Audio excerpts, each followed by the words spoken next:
এই যে আমাদের একজন পাগলি ভিডিও করতে আসছি আমরা কাশবনে, ওখানে গু দেখে গুয়েরও ভিডিও করতেছে। দেখো এই দেখো, এই এই হচ্ছে স্বয়ং মা দুর্গা চলে এসছে, মায়ের অস্ত্র। কতগুলো গু দেখছো সেটা বলো আগে। শুধু কাশবন দেখলে হবে না, কাশবনের আসল সৌন্দর্য দেখতে গেলে কাশবনের ভিতরে ঢুকতে হবে। কাশবনের বাইরে ঢুকবো কি করে, বাইরে তো এতগুলো গু। কাশবন অবধি আপনাদের আসতে হবে এর আসল সৌন্দর্যটাকে দেখবার জন্য, এর পর্যবেক্ষণ করবার জন্য। যেমনটা দেখে আমরা চাঁদ সূর্যকে কত সুন্দর লাগে, চাঁদের সৌন্দর্যটা ঠিক যেরকম দাগে ভর্তি ভিতরে, আমরা না গেলে বুঝতে পারি না। কাশবনে না আসলে কাশবনের সৌন্দর্য আমরা বুঝতে পারি না। গুয়ে ভর্তি, গুয়ে ভর্তি, মানে মারাত্মক গু, মানে চারিদিকে গু গু। আমি দেখাতে পারছি না কিন্তু মানে খতরনাক গু।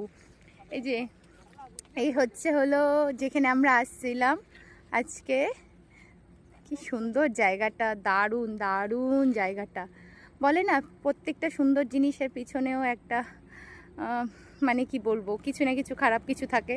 তো আসছে ঠিকই, কিন্তু শ্যুট করছি ঠিকই, কিন্তু চারিদিকে পটি পটি পটি।